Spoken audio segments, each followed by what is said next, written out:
Bonjour. Alors aujourd'hui on va jouer le morceau Salsa de Job Wonders. C'est le dernier morceau de la méthode qui s'appelle Guitarra Tirando. Et donc pour commencer, on va déjà voir les basses. Donc les basses, on a besoin du Mi, donc deuxième case, quatrième corde, le Mi bémol qui est sur la première case de la quatrième corde et le Ré, quatrième corde à vide. Donc c'est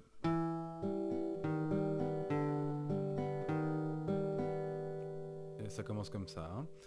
Donc si on analyse tout ça, c'est les basses dans l'ordre, donc Mi, Mi bémol, Ré, et on remonte. Mi bémol, Mi, et ça tourne en boucle comme ça, hein. Après, entre chaque basse, on va rajouter Sol et Si, donc Sol à vide, et puis Si à vide. Il faut bien utiliser l'index pour le Sol et le majeur pour le Si, et bien sûr le pouce pour les basses. Et donc il faut bien faire attention à l'espace qu'il y a entre les basses et puis ces deux cordes à vide. Après le premier Mi, on a un espace d'un temps, donc il ne faut pas jouer tout de suite. Après le Mi bémol, on joue tout de suite. Après le Ré, on attend.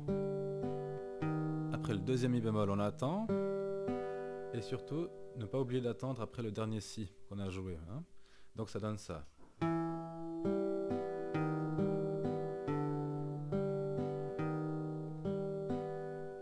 Donc finalement, on se retrouve avec beaucoup de basses qui sont sur ce qu'on appelle un contretemps. Et c'est ce qui donne cet aspect un peu dansant du morceau, hein. Donc c'est très important de bien respecter ce rythme, bien sûr.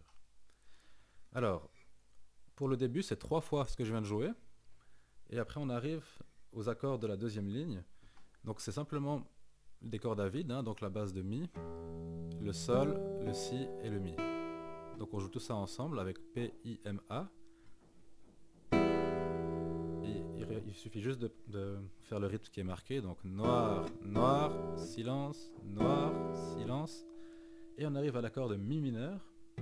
Donc c'est le même accord en fait, hein. Il faut juste rajouter le Si sur la corde 5, deuxième case, et le Mi, corde 4, deuxième case.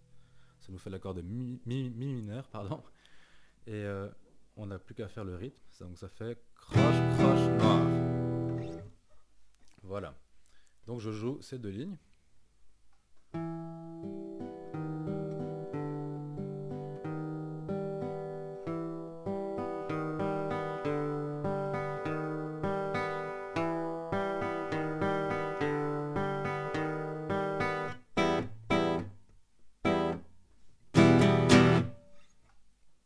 Voilà. Alors, on peut faire comme je viens de faire, c'est-à-dire un crescendo. J'aime bien faire comme ça, de commencer pas trop fort, et puis faire un crescendo le long de ces deux lignes pour arriver fort au moment où on fait les accords, hein. Voilà. Maintenant, on passe à la partie suivante. Donc, ça part un peu sur le même principe qu'avant, sauf qu'on rajoute une mélodie en même temps. Donc ça fait, je vais d'abord le jouer, hein, toute la ligne.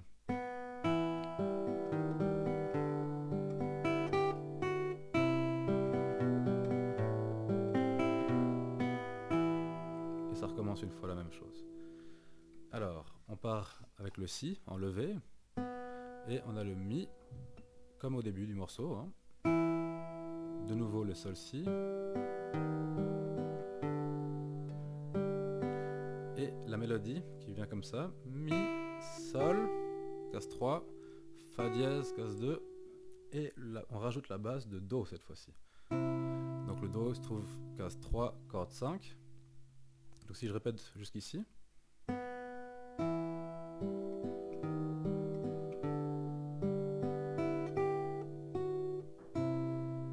Voilà.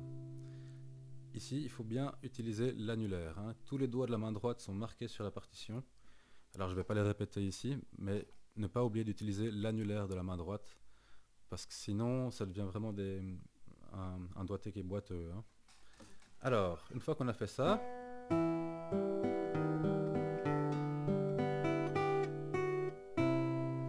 c'est le même principe, mais sur la cinquième corde, on part du Do, donc le Si, et on lâche. Après on rajoute le Do ici sur la deuxième corde, première case, et on remonte sur le Si. la basse de Si, cinquième corde, deuxième case. Alors je répète ça.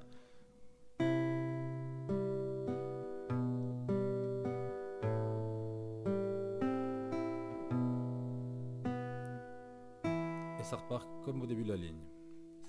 Alors maintenant je vais jouer ces deux lignes. Alors.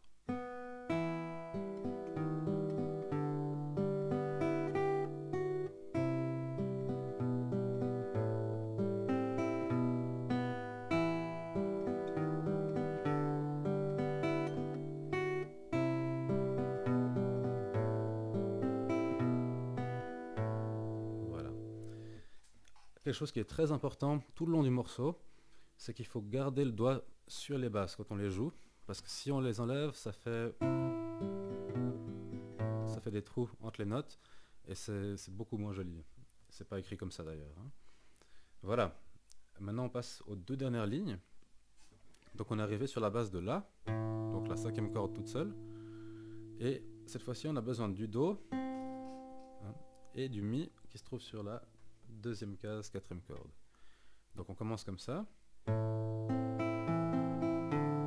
Et cette fois-ci, on remarquera qu'on a besoin que de l'index et du majeur à la main droite, comme c'est marqué sur la partition. Et bien sûr du pouce aussi. Hein. Après, on garde le doigt sur le Do. Donc ça fait Do, Mi, donc le Mi à vide, Sol, case 3, corde 1, le Fa dièse sur la case 2, le Mi à vide. Et après, on va chercher la basse de Sol. Donc c'est sixième corde, troisième case. Je répète ça. On part avec les deux doigts. On enlève le doigt. Voilà. Une fois qu'on est arrivé là, on garde le doigt sur la basse.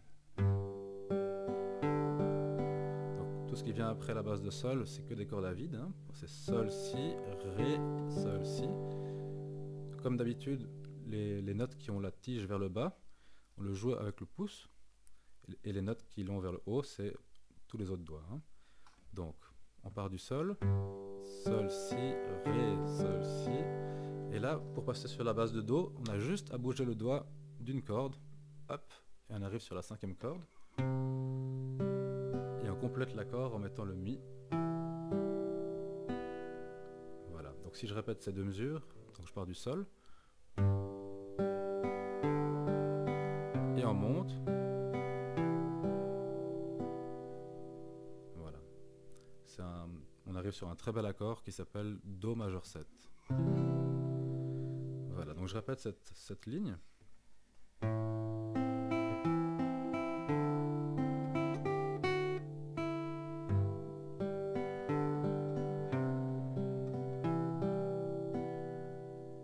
Voilà.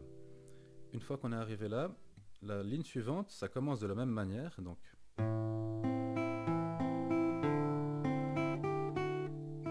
et on arrive sur l'accord final, qui est un Si septième. Donc pour ça, on a besoin du deuxième doigt sur la cinquième corde, c'est un Si. Le La, avec le troisième doigt sur la même case, troisième corde. Et donc on peut commencer déjà avec ça. Donc on joue le Si, La, Si. Donc le Si à vide. Hein. Et on rajoute le Ré dièse. Donc première case, quatrième corde, avec le premier doigt. Donc si je répète jusqu'ici, on a trois doigts pour l'instant. Et là, on profite du silence pour rajouter le quatrième doigt sur le Fa dièse. Hein, ça nous fait la vraie position du Si septième, qui est comme ça. Donc Si, Ré dièse, La et Fa dièse. Et on peut tout jouer. Moi je jouerais carrément l'accord comme je viens de le faire, mais on peut aussi le faire en plaqué, c'est-à-dire comme ça. Mais je pense que c'est moins énergique. Hein. Alors si je répète ces deux mesures, on peut mettre presque un doigt après l'autre. Hein, donc.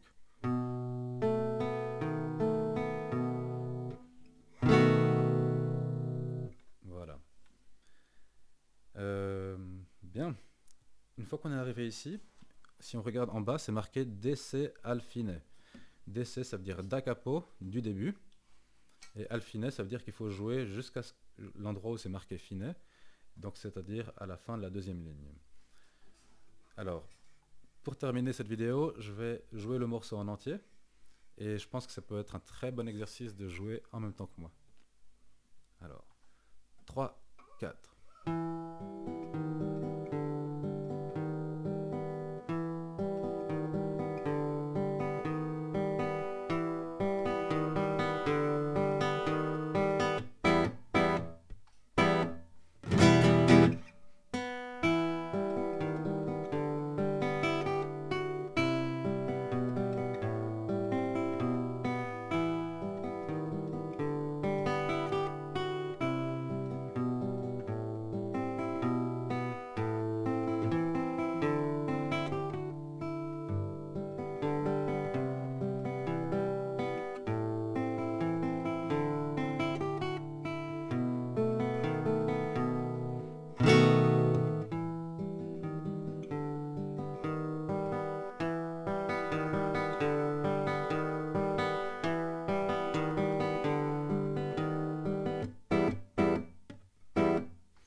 Voilà.